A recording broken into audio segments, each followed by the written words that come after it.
न शोर न हंगामा, न पक्ष न विपक्ष, न इधर की न उधर की, बात होगी सिर्फ मुद्दों की।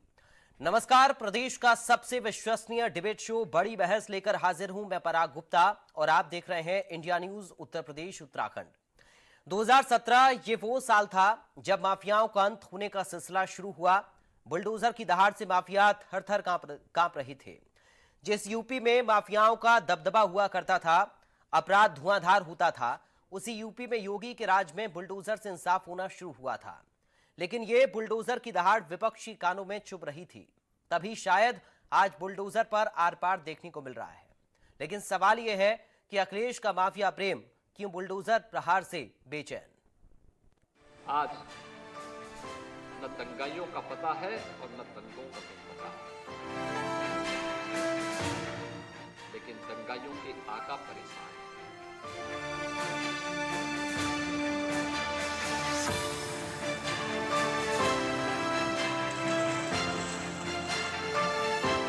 कि बुलडोजर न्याय नहीं हो सकता है। बुलडोजर अनकॉन्स्टिट्यूशनल था।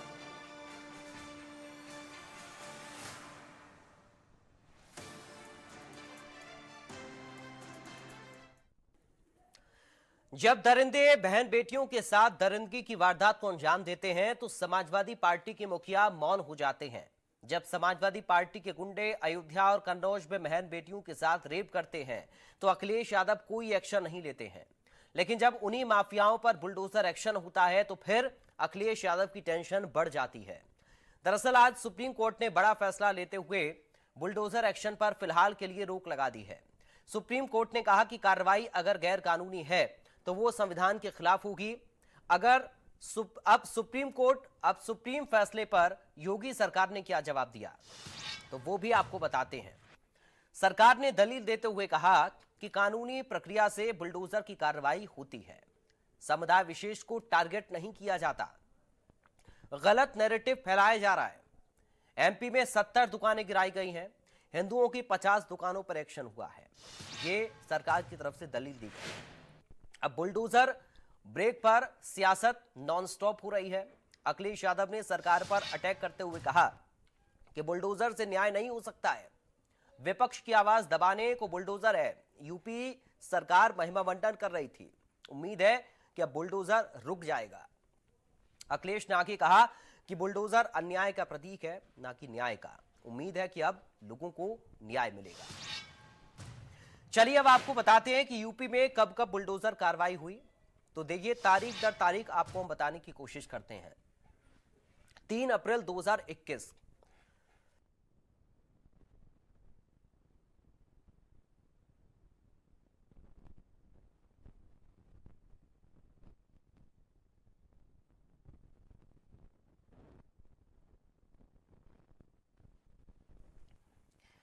तो देखिए कब कब बुलडोजर कार्रवाई हुई है।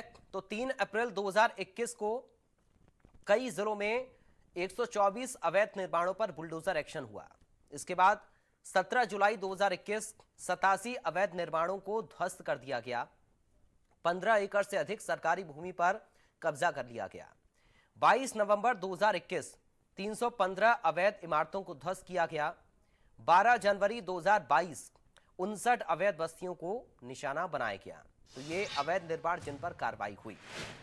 तो वहीं माफियाओं पर योगी सरकार ने सुपर प्रहार किया है।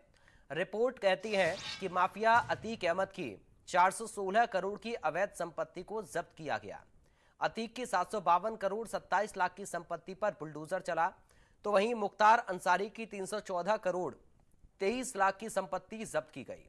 893 आपराधिक माफिया, 1179 भू माफिया पर एक्शन हुआ। 130 खनन माफिया, 375 गौ तस्करों पर एक्शन हुआ है। अब एक्शन धुआंधार हुआ है तो सियासत भी आर पार हो रही है। ऐसे में सवाल तो बनता है, सवाल ये कि बुलडोजर प्रहार आखिर अखिलेश को क्यों नागवार? अखिलेश का माफिया प्रेम क्यों बुलडोजर प्रहार से बेचैन? बदमाशों पर एक्शन, विपक्ष की क्यों बढ़ी टेंशन? सुप्रीम फैसले पर सियासत, किसकी आएगी आफत? बदमाशों से अखिलेश का प्यार, क्या होता रहेगा प्रहार? तो ये तमाम सारे सवाल, बहरहाल आज सवालों को दागने का सिलसिला शुरू किया जाए उससे पहले आपको सुनाते हैं कि इस मुद्दे पर सूबे के मुखिया योगी आदित्यनाथ और अखिलेश यादव का क्या कुछ कहना है। तो बांटने वाली राजनीति है जो जाति के नाम पर तमाम वादों के आधार पर आपको बांट रही है, इससे आपका कल्याण नहीं होने वाला है। आपकी समृद्धि और प्रदेश की सुख और समृद्धि, प्रदेश में शांति और सुरक्षा का वातावरण ही आपके वर्तमान और आपके भविष्य को सुधारने वाला है। कानून व्यवस्था की स्थिति को प्रदेश के अंदर ऐसा रखा गया है जहां हर दूसरे तीसरे दिन दंगे होते थे, आज न दंगाइयों का पता है और न दंगों का कहीं पता है। जब दंगाई गायब और दंगे भी गायब तो आम नागरिक तो सुरक्षित है, लेकिन दंगाइयों के आका परेशान है। उनकी परेशानी उनको शुरू हो गई है क्योंकि इसी से उनकी रोजगार चलता था। देखिए, बुलडोजर न्याय नहीं हो सकता है।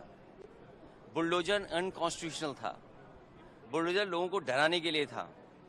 बुलडोजर जानबूझ करके विपक्ष की आवाज़ को दबाने के लिए था। मैं धन्यवाद और बधाई दूंगा सुप्रीम कोर्ट के इस फैसले को जिसने बुलडोजर को रोकने का काम किया है।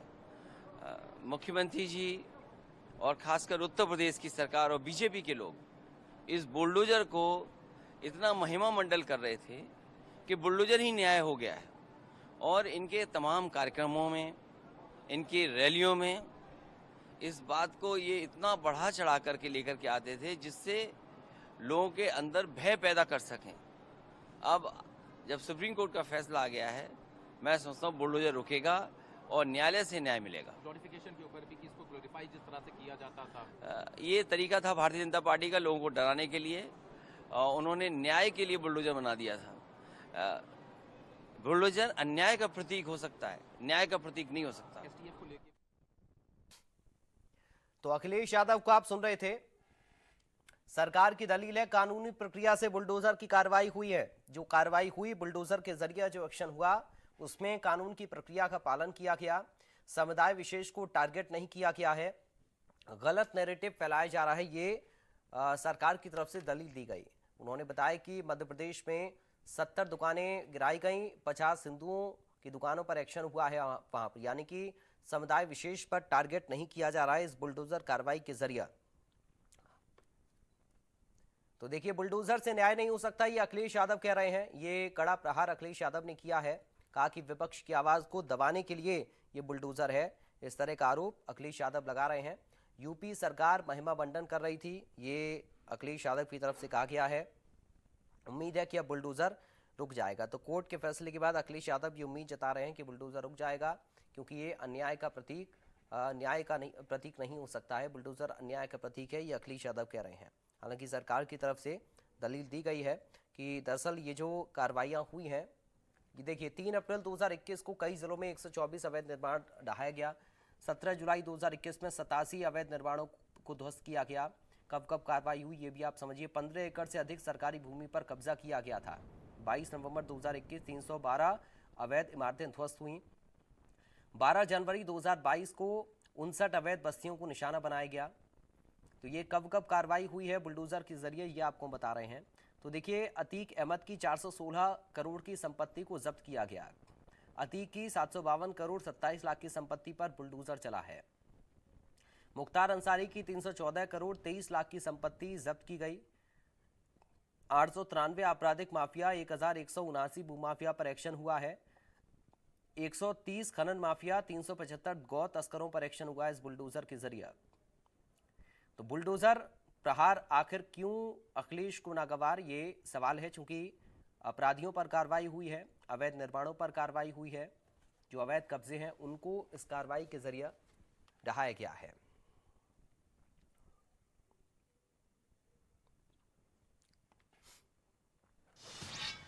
इस वक्त हमारे साथ कुछ खास मेहमान जुड़ गए हैं, सीधा आपका परिचय करा दें। हमारे साथ सुप्रीम कोर्ट से अधिवक्ता आर.के. सिंह हैं। आर.के. सिंह साहब, आपका स्वागत है। बीजेपी से नेता अनिरुद्ध सिंह हैं। अनिरुद्ध सिंह जी, आपका स्वागत है। कांग्रेस से प्रवक्ता राहत फातिमा है। राहत फातिमा जी, आपका स्वागत है। सपा प्रवक्ता चंचल राहत यादव हैं। फातिमा। चंचल यादव जी, आपका स्वागत है। सबसे पहले आरके सिंह साहब, शुरुआत में आपके साथ ही कर रहा हूं।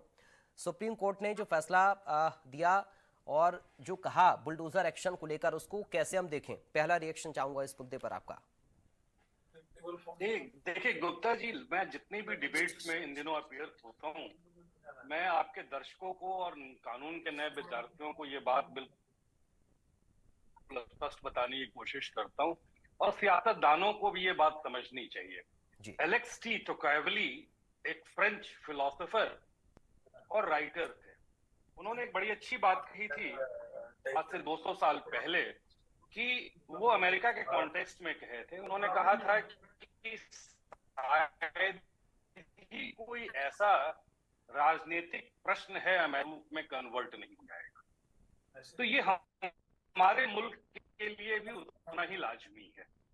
तो स्वाभाविक सी बात है, जो बुलडोजर की राजनीति चल रही है या जो बुलडोजर का मसला है, ये आज नहीं तो कल आना था। 2022 में सुप्रीम कोर्ट ने एक रेड फ्लैग किया था कि इस एक्शन से बचना पड़ेगा। जो कहानी हमारे यहाँ, एक आपको याद होगा, अभी भी कुर्की जब्ती है जी। कुर्की जब्ती एक बहुत ही इनफेमस चीज हो चुकी थी जी। कुर्की जब्ती से ये चलते चलते ये बुलडोजर तक आया है। इसमें कहीं कोई दो राय नहीं है। सॉलिसिटर जनरल ने भी बहुत स्ट्रॉन्ग पिच लिया जस्टिस गवई के कोर्ट में। तो बेंच ने कहा कि देखिए, हम आपके विरोध में या आपके पक्ष में नहीं है, हम आपसे मदद मांग रहे हैं। We are seeking advice and help from all the interested parties, कि ये जो बुलडोजर की महिमा मंडन हो रही है, या बुलडोजर का जो हेवॉक क्रिएट हो रहा है, या एक सेक्शन ऑफ पीपल है या मोस्ट ऑफ द पीपल हैं, उनको किसी कारणवश डर लग रहा है, तो उसके लिए हम एक फ्रेम बनाएंगे, गाइडलाइंस बना देंगे जो पैन इंडिया के लिए एप्लीकेबल होगा। क्योंकि उसके तह में एक बहुत इंपॉर्टेंट बात समझने की है। मुझे पॉलिटिक्स से कुछ लेना देना नहीं है, ये सियासतदानों का काम है, वो समझे। ये एडमिटेड फैक्ट है कि जब बेंजामिन होल्ट ने बुलडोजर के एक प्रोटोटाइप का मैन्युफैक्चर किया था 1905 में, तो 1905 से 125 साल के बाद जब ये बुलडोजर अपने फॉर्म में आया, तो शायद किसी ने नहीं सोचा था कि ये पिछले 5-6 सालों में बुलडोजर की नियति ऐसी हो जाएगी कि एक्सिक्यूटिव को ही वो ओवरशैडो कर लेगा। इस मसले में मैं आपका राम जेठमलानी साहब का एक कोट आपको याद दिलाता हूँ। बड़ा रिमार्केबल कोट है, हम सबको बड़ा ध्यान में रखना चाहिए जी। ये इस पार्टी उस पार्टी की बात बिल्कुल ही नहीं है। ये एडमिटेड बात है कि पॉलिटिकल क्लास जो है वो एक पॉलिसी डिसीजंस लेता है और एक एग्जीक्यूटिव उसको इम्प्लीमेंट करता है। कोई भी प्रदेश के मुख्यमंत्री अगर कोई आदेश देते हैं तो उसको जमीन पे इम्प्लीमेंट करने की इच्छा शक्ति और जो मैंडेट होती है वो होती है एग्जीक्यूटिव पावर के पास। राम जेठमलानी जी बड़ा इंटरेस्टिंग बात कहते थे, जब हम लोग जूनियर थे उनको ब्रीफ करने जाया करते थे, तो वो कहते थे कि अगर एग्जीक्यूटिव को अनडेमोक्रेटिक पावर्स इस्तेमाल करने की लत लग गई ना, तो फिर उसको डी एडिक्ट करना संभव हो जाएगा। और सुप्रीम कोर्ट आज किसी बात को लेकर के चिंतित है। Supreme court is not at all bothered about कि कौन मुख्यमंत्री क्या कर रहा है, इसके में सियासी बात क्या है क्या नहीं है। सुप्रीम कोर्ट का एक मोटा मोटी मानना यह है कि हमें एक गाइडलाइन बनाना है। अगर किसी कारणवश बुलडोजर अगर एग्जीक्यूटिव के एक्शन का एक पार्ट हो ही चुका है, तो फिर उसको गाइडलाइंस भी बनना पड़ेगा, उसको रेगुलेटेड भी होना पड़ेगा। बुलडोजर के पास कोई संज्ञान नहीं होता है, कॉन्साइंस नहीं होता है। संविधान के पास एक कॉन्साइंस होती है, नैतिकता होती है। उस नैतिकता के तहत हमारे एग्जीक्यूटिव काम करते हैं। तो वो नैतिकता अगर एक मशीन में इन्वेस्ट कर दी जाएगी, तो मशीन का क्या है साहब? आज आपकी सरकार है, उनके तरफ बुलडोजर जा रही है, कल किसी और की सरकार होगी, हमारे तरफ बुलडोजर आ जाएगी। तो बुलडोजर के अंदर एक रैशनैलिटी डालने का काम पॉलिटिकल क्लास का ही होगा, और ये टूल ऑफ पॉलिटिकल वेंडेटा तो कतई नहीं होना चाहिए। बट अनफॉर्चुनेटली विगत सालों में कुछ विस्परिंग्स हुई हैं जो मेरे कायदे से, मेरे ख्याल से नहीं होनी चाहिए, ज्यादा बेहतर होता है। जी ठीक है। अनिरुद्ध जी, आपका रिएक्शन मैं चाहूंगा, चूंकि कोर्ट ने भी कहा है कि संविधान के खिलाफ अगर कार्रवाई है तो फिर ये गैर कानूनी होगी, और अखिलेश यादव बार बार इस बात को ये कह रहे हैं कि बुलडोजर एक्शन जो है वो न्याय नहीं हो सकता है, अन्याय का प्रतीक है। आपका रिएक्शन इस पर?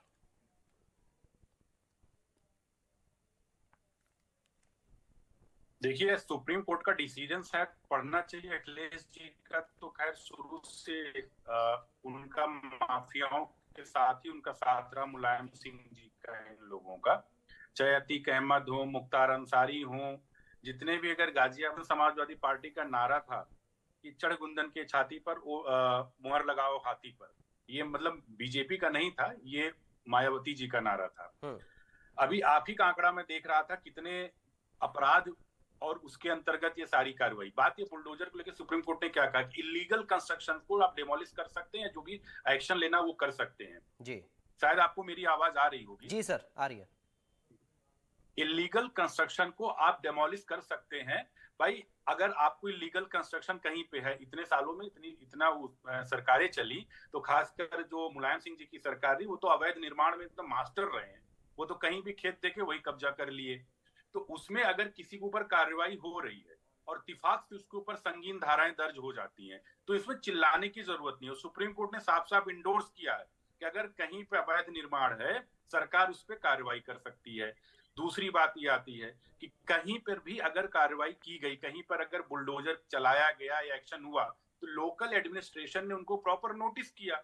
नोटिस करने के बाद ये लोग कोर्ट क्यों नहीं गए?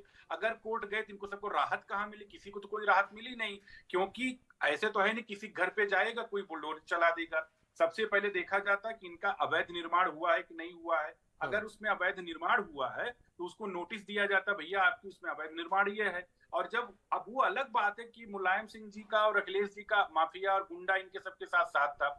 आप मुख्तार अंसारी को देखिए, पूरा गाजीपुर कब्जा किए बैठे थे। प्रयागराज में आप देखिए अतीक अहमद कब्जा किए बैठे थे। मेरठ में देखिए तो कौन कब्जा किए बैठा था। सहारनपुर में देखिए शामली में कौन कब्जा किए बैठा था। तो जाहिर सी बात है जब उन पे बुलडोजर चलेगा, उन पे नहीं सब पे चल रहा है। आपने गिनाया ना इतने लोगों पर चल रहा है, लेकिन दर्द इनको खास समुदाय के लिए, खास धर्म के लिए, खास जाति के लिए इनको बहुत ज्यादा होता है। और सुप्रीम कोर्ट ने कहीं ये नहीं कहा कि अगर इलीगल कंस्ट्रक्शन है तो उसको आप डेमोलिश नहीं कर सकते, एक्शन नहीं ले सकते। उन्होंने साफ साफ स्पष्ट कहा है कि इलीगल कंस्ट्रक्शन के लिए आप जो भी एक्शन लोकल एडमिनिस्ट्रेशन लेना चाहे वो ले और लेती रही। ये कानून नियम पहले से भी था, लेकिन चूंकि मुलायम सिंह जी की गवर्नमेंट ने, अखिलेश जी की गवर्नमेंट ने उनके हाथ पैर बांध दिए थे।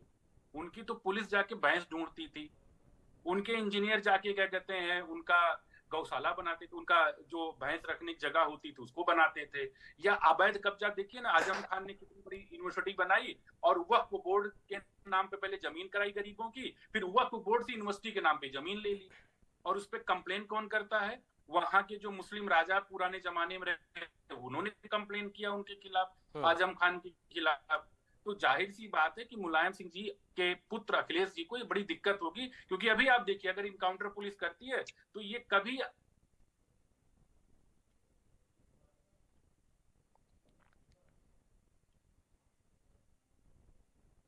ठीक है अनिरुद्ध जी, आपकी आवाज चली गई है, मैं अब लौटूंगा आपके पास अगले राउंड में।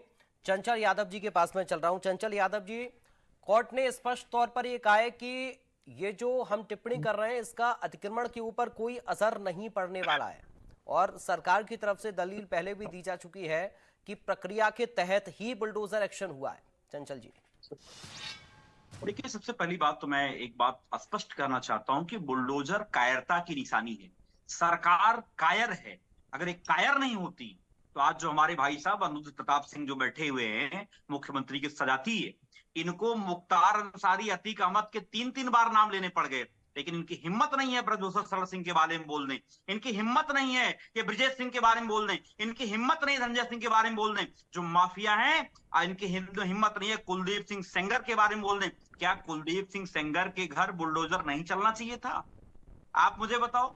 अगर ये सरकार कायर नहीं होती, अगर ये सरकार जो है अलोकप्रिय नहीं होती, आज आप देखो कानपुर में एक माँ और बेटी को जो है इसी बुलडोजर ने जलाकर मार डाला। आपको याद, बुलडोजर चलता रहा, वहां पे मर गए लोग, 2 लोग। और ये बुलडोजर ने ना जाने कितने कितने कारनामे किए हैं। आपको याद होगा दोस्त, आप अनुज प्रताप सिंह जी, अकबर नगर की कॉलोनी में बुलडोजर चला बाबा का, लेकिन बाबा का बुलडोजर पंतनगर में जाकर के उसकी स्टीयरिंग फेल हो गई। तो ये बाबा का जो सिलेक्टिव अप्रोच है, जो एक जातिवादी मानसिकता के आधार पे जो काम करते हैं, आने वाले समय में आप देखिएगा ये इसके परिणाम भी आप देखो। जिस तरीके से पूरे देश की जनता और पूरे उत्तर प्रदेश की आवाम में आज असंतोष है, आप बताओ। मैं तो कहना चाहता हूं, मुझे बता दो बड़ी ईमानदारी से, कि तुम्हारा बुलडोजर कुलदीप सिंह सेंगर के घर क्यों नहीं चलता है? तुम्हारा बुलडोजर टेनी मिश्रा घर क्यों नहीं चलता है? क्या तुम जातिवादी मानसिकता से आप पोषित होकर के काम नहीं करते हो क्या? लेकिन ये भारतीय जनता पार्टी के लोग भूल जाते हैं, सदा न रहा है जमाना किसी का, सदा न रहेगा जमाना किसी का। इस मुगालते में मत रहो। और माफियाओं की बात कर रहे हो, आप बता दो आज के समय में एक एक जिले कब्जे करके बैठे हैं लोग, और हिम्मत है ये सरकार के लोग। मैं कहता हूं आप 50 जो है टॉप मोस्ट 50 माफियाओं के नाम जारी कर दो, देख लो कौन सी जाति के माफिया हैं। आपको अभी आंख की पट्टी खुल जाएगी। जो आप अतीक अहमद और मुख्तार अंसारी के पास चले जाते हो, इसी उत्तर प्रदेश में आए दिन घटनाएं हो रही हैं। ऐसा कोई जिला नहीं है जहां पर आए दिन घटनाएं ना हो रही हो। आज उत्तर प्रदेश महिला अपराध में नंबर 1 है कि नहीं है? कस्टोडियल डेथ में नंबर 1 है कि नहीं है? दलितों, पिछड़ों और अल्पसंख्यकों के साथ अन्याय करने में नंबर 1 है कि नहीं है? आप मुझे बता दो। आज के समय में पूरे उत्तर प्रदेश में इस लॉ एंड ऑर्डर की बात करो, मुख्यमंत्री जी के मुंह से केवल गलत बयानबाजी आती है। वो जाति देखते हैं, धर्म देखते हैं, एक यादव है, एक मुसलमान है, न जाने क्या क्या बोला करते हैं। लेकिन जब मुख्यमंत्री के सजाती माफियाओं की बात आती है तो मुंह पे पट्टी जम जाती है। मैं तो कहता हूं, अगर हिम्मत है आदरणीय मुख्यमंत्री जी, आप चलाओ कुलदीप सिंह सेंगर के घर बुलडोजर, आप चलाओ चिन्मयानंद स्वामी के घर बुलडोजर, आप चलाओ ब्रजभूषण सरल सिंह के घर बुलडोजर। आप बताओ क्या ब्रजभूषण सरल सिंह के घर स्कूल जितने बने हैं, क्या वहां पे 1 इंच भी अवैध जमीन नहीं कब्जा है? आप मुझे बताओ। हजारों एकड़ जमीन कब्जा है। आप मुझे बताओ, क्या हिम्मत है? आप केवल सिलेक्टेड अप्रोच करते हो और आपकी बोलती बंद हो जाती है। हिम्मत है आप ब्रजेश सिंह का नाम ले लो, आप हिम्मत है धनंजय सिंह का नाम ले लो, आप हिम्मत है जो मुख्यमंत्री सजाती माफियाओं का नाम ले लो। हर जिले में एक एक माफिया है दोस्त। अभी आप जो बता रहे थे, अरे मुख्तार के पीछे कब तक छुपोगे? अतीक अहमद के पीछे कब तक छुपोगे? आओ, हिम्मत है तो न्याय की बात करो, अन्याय की बात मत करो। कम से कम हिम्मत है तो आज जो है जो आप माननीय सर्वोच्च न्यायालय ने जो फैसला दिया है, सरकार को आईना दिखाने का काम किया है। मैं तो बड़ी ईमानदारी से पूछना चाहता हूँ, आप मुझे बता दो ना, कुलदीप सिंह सेंगर। ठीक है सर, अब आऊंगा, रिपीटेशन नहीं प्लीज, मैं आऊंगा अगले राउंड में आऊंगा आपके पास। अनुज जी आपके पास भी आऊंगा जवाब लेने के लिए, लेकिन रफत फातिमा जी के पास अब हम चल रहे हैं। ठीक है। बीएचयू में जो तीनों रेपिस्ट थे, बीजेपी के कार्यकर्ता थे, आईटी सेल के प्रभारी थे, ठीक है सर, उनके घर बुलडोजर बाबा क्यों नहीं चला? ठीक है, आप बता दो। ठीक है रफत फातिमा जी, ठीक है रफत फातिमा जी, सरकार कह रही है कि नैरेटिव सेट करने की कोशिश कर रहे हैं हम लोग। विपक्ष का काम नैरेटिव सेट करना है, गलत नैरेटिव, जनता को गुमराह करना, क्योंकि कार्रवाई सिर्फ अवैध अतिक्रमण पर हो रही है। क्या जिन लोगों का नाम लिया जा रहा है वो माफियाओं की लिस्ट में नहीं थे? रफत जी देखिए पराग जी, जिस तरीके से आज सुप्रीम कोर्ट का फैसला आया, ये किसी सरकार या किसी पक्ष और विपक्ष की बात नहीं हो रही है। ये सुप्रीम कोर्ट कह रही है, जो हमारी शीर्ष अदालत वो ये फैसला ले रही है, और ये बात संविधान के अनुरूप है। आप जो है इलीगल और लीगल कौन तय करेगा?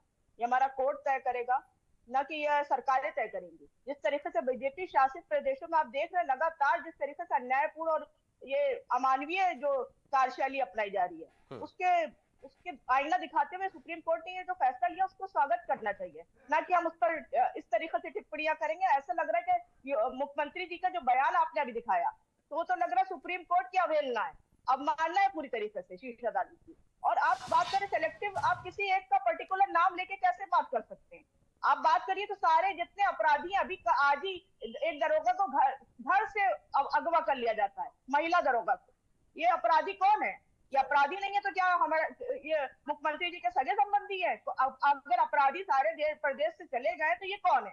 आखिर ये लगातार रेप हो रहे हैं, लगातार महिलाओं के साथ जो अमानवीय हरकतें हो रही हैं, वो कौन कर रहे हैं? ये अपराधी कर रहे हैं। तो ये जिस तरीके की हरकतें हो रही हैं वो पूरी तरह से असंवैधानिक है। और इस तरीके से कोई भी चुना हुआ प्रतिनिधि अगर इस तरीके की कार्यशैली अपनाता है तो वो सब समाज में बिल्कुल माना नहीं जाता है। तो ये जिस तरीके से सुप्रीम कोर्ट का फैसला आया, हमें लगता है हमें उसका स्वागत करना चाहिए। और जो गाइडलाइन बताने की बात आ रही है, जाहिर है सुप्रीम कोर्ट ने जब ये फैसला लिया है तो उसकी गाइडलाइन भी इन सरकारों के जो है आईना दिखाने का काम करेंगी। तो इस पर हमें जो है गौर फिक्र करना चाहिए। सरकारें हमेशा नहीं रहती हैं, आज आप है तो कल कोई और होगा, तो ये चीजें बदलती रहती हैं। तो तानाशाही से जो भी चलता है, जाहिर है बहुत जल्दी उसका जो है खात्मा हो जाता है। ठीक है, अनुज सिंह जी रखिए।